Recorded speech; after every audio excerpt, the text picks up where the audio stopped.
Feels like these walls are closing in. This roof is caving in. But it's time to raise it then. You're tasting over like pages in my poker rhymes. Got 'em cooking, boy. This crooked mind of mine. Got 'em all shook and scared to look in my eyes. I stole that fucking clock. I took the time and I... Salut Lia. Salut Cédric. Est-ce que tu peux te présenter rapidement qui tu es?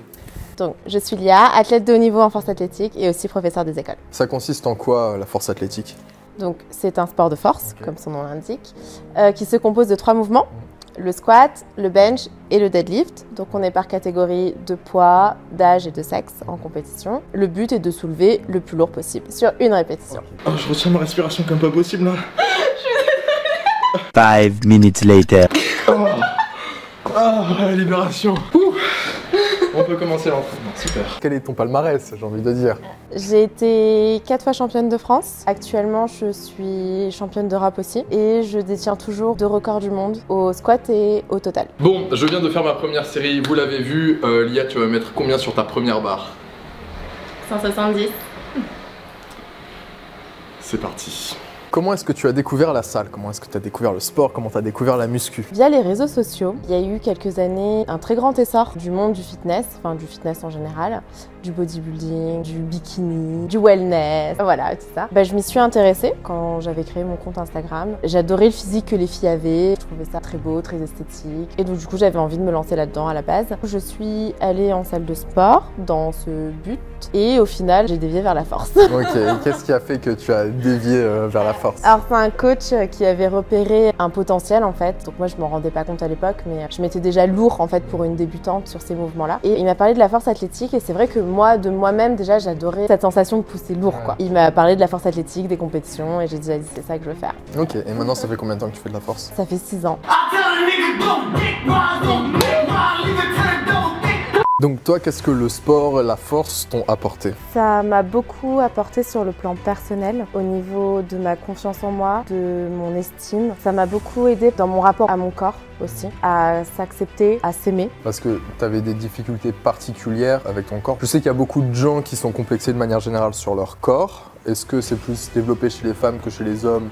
Je ne sais pas, mais c'est vrai que j'entends beaucoup les filles les deux en sont victimes, ouais, de toute façon. Évidemment. Après, c'est vrai que moi, je vais parler plus pour les femmes en général parce que forcément, ça me touche plus personnellement. Mais je pense que les deux sexes en sont victimes d'une certaine manière. Être une femme, aujourd'hui, dans la société, je pense que c'est compliqué. On est soumis à beaucoup de choses, que ce soit la charge mentale, que ce soit les dictats de beauté, que ce soit le sexisme. On est vraiment confronté violemment à ça. Et ça a un impact, en fait. Ça a un impact sur ce qu'on ressent, ça a un impact sur notre image, ça a un impact sur nos croyances. Et du coup, on va avoir tendance à se dévaloriser. Ça va provoquer des troubles. Ça peut être des troubles du comportement, ça peut être des troubles alimentaires, de l'anxiété, de la dépression. J'ai été victime de tout ça, étant surtout adolescente et jeune adulte, jusqu'à temps que je fasse cette rencontre avec le sport. Et le sport m'a vraiment aidée à me sortir de tout ça, à me créer une forme de stabilité et à dire un peu fuck à tout ça. Après, c'est sûr que en rentrant dans le monde sportif, la femme se confronte encore à d'autres clichés. Ça va être le cliché de la femme trop musclée n'est pas attirante, la femme trop musclée n'est pas sexy. Et c'est une autre forme de violence, donc c'est plus les dictats de la beauté de la société en général, entre guillemets, où la fille doit être mince, etc. Là, on est plutôt sur la sphère sportive, mais au final, même si les mots changent, le fond reste le même. Et donc du coup, ça peut être très compliqué à gérer. Mais quand on crée vraiment une relation avec le sport, il arrive en fait ce moment où on arrive à se détacher de tout ça. Parce qu'on se rend compte que ce qu'on fait, on le fait avec passion, on le fait avec amour et ça nous fait du bien à nous. Et donc du coup, on s'en fiche en fait de ce que pensent les autres. On arrive à un point, ok, ouais, tu dis ça sur mon corps et alors, moi je me sens bien. Si tu dis ça sur mon corps, c'est parce que toi, tu as un problème, toi tu te sens pas bien dans quelque chose et ça c'est ton problème, c'est ton histoire, c'est à toi de le gérer. C'est grave intéressant parce que je pense que c'est vraiment la preuve que pour mieux s'accepter soi-même, en fait tu te construis par rapport à ce que tu fais toi et non pas par rapport aux autres et ce que les autres attendent de toi.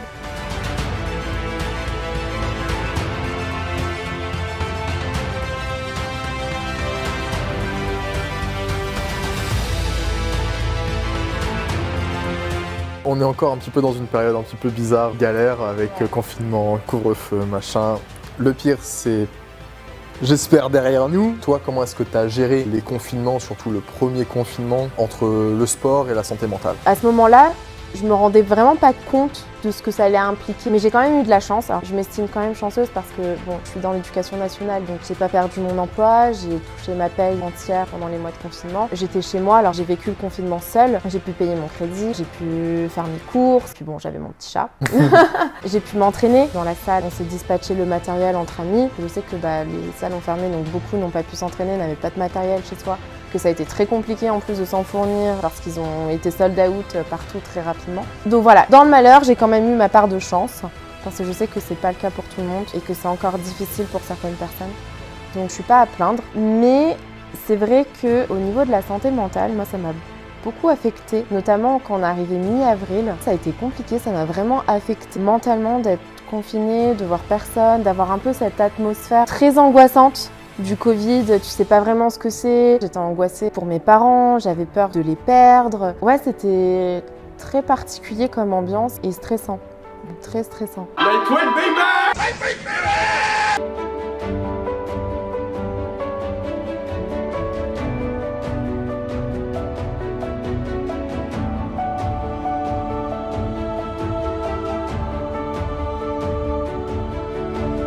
Tu as un handicap.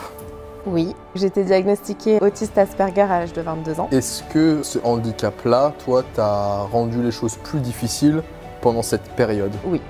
Ok, en termes de quoi? Oui, il faut savoir qu'une personne autiste a, entre guillemets, j'aime pas trop dire ça, mais quand même une santé mentale plus fragile que la moyenne. Voilà, c'est quand même plus instable parce que c'est une personne qui est très émotive, très sensible, donc c'est très difficile à gérer au quotidien, déjà dans un quotidien qui est à peu près normal. Donc dans une situation comme ça, c'est encore plus éprouvant. C'est une période où j'ai fait beaucoup plus de crises d'angoisse, beaucoup plus de crises autistiques.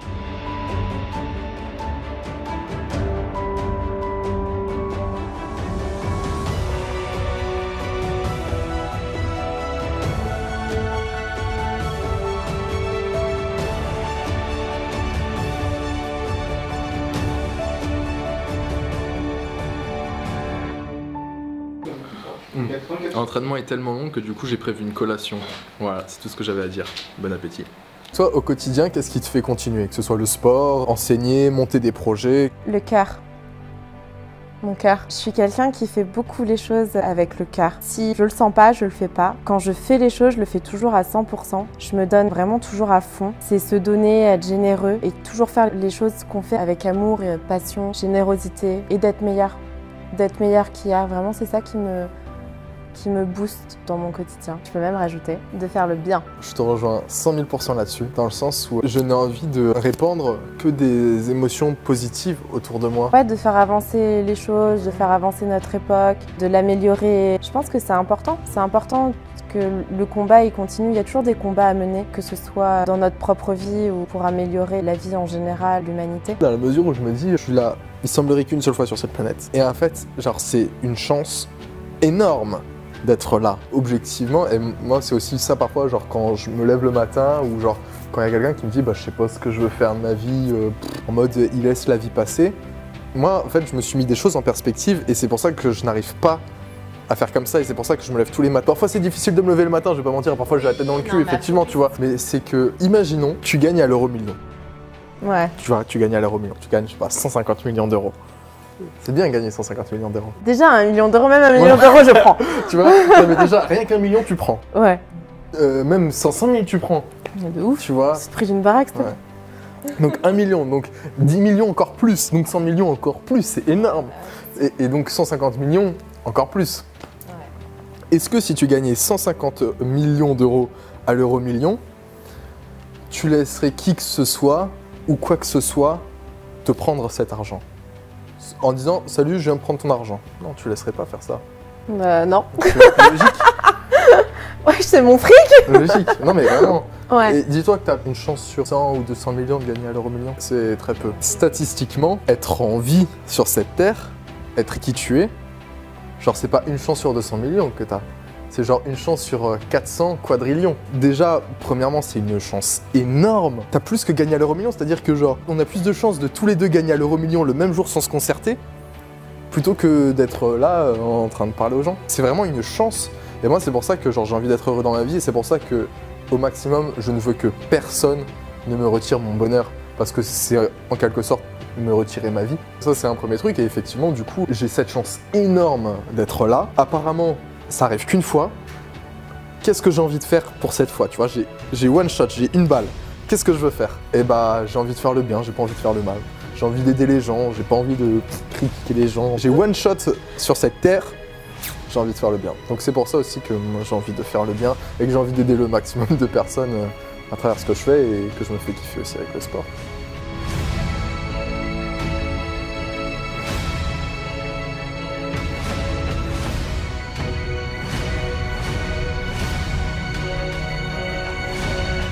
Dernière question, tu dirais toi quelle est la meilleure chose qui te soit arrivée en 2020? Alors c'est bizarre de dire ça parce que ça a été à la fois le pire moment de 2020 et à la fois la meilleure chose qui me soit arrivée, et c'est le confinement. Parce qu'il m'a fait prendre conscience de plein de choses. Il m'a énormément rapproché de mes amis. Il m'a énormément rapproché de ma famille, beaucoup plus de mes parents, alors que j'étais déjà très famille de base. Je pense que ça m'a juste fait prendre conscience que rien n'est acquis en fait, et qu'il faut toujours cultiver ce qu'on a, l'apprécier à sa juste valeur et ne pas le considérer comme acquis parce qu'en fait demain il peut ne plus être là. Ça m'a permis aussi cette période de me lancer dans des nouveaux projets, d'oser un peu plus, de faire un peu plus de choses, de même prendre plus d'initiatives, encore plus confiance en moi. Il y a quand même du bon qui sort des mauvaises périodes. Comme on dit, la lumière jaillit des ténèbres. Si je devais en donner un autre, ce serait mes premières vacances avec mes amis. C'était au mois d'août.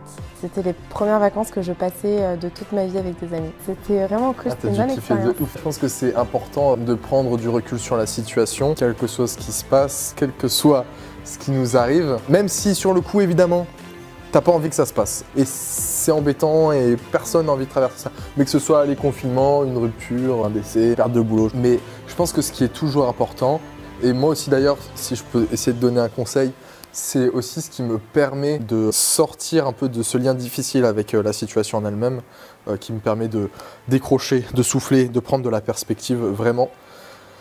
C'est d'essayer de me dire, ok, comment est-ce que je peux prendre la situation et l'appréhender pour faire en sorte que quelqu'un qui vivrait la même situation, je puisse l'aider. Qu'est-ce que je pourrais lui dire pour l'aider dans cette situation-là? Et en fait, quand tu appliques ça par rapport à ta situation... Comme si tu devenais ton propre meilleur ami, quoi. Et en fait, tu prends instantanément du recul par rapport à la situation et ça permet vraiment de mieux l'appréhender, parfois de mettre des mots sur des émotions pour essayer quand même de comprendre pourquoi est-ce qu'on réagit de cette manière-là. Et donc, même si ça reste difficile et que le temps généralement est le meilleur remède, ça permet quand même de prendre du recul sur la situation et de vivre cette période difficile avec un peu plus d'apaisement quand même. Dans ta vie, rien n'arrive par hasard. Que tu dois toujours prendre ce qu'il t'arrive comme une sorte de leçon en fait. Qu'il y a toujours une leçon à en tirer, quelque chose à apprendre. Sur le moment, parfois, on n'a pas envie. Une rupture, ça fait jamais plaisir, mais peut-être que si cette rupture-là, elle arrive maintenant, c'est pour une raison, pour que tu comprennes quelque chose, pour que tu avances sur quelque chose, pour t'orienter vers autre chose qui sera sûrement mieux pour toi. Comme on dit, c'est notre vie, c'est comme un livre, et c'est que quand tu vas tourner encore quelques pages, tu vas te dire « Ah ouais, en fait, je comprends que si ça ne m'était pas arrivé à ce moment-là, en fait, je ne serais pas là où je suis aujourd'hui. »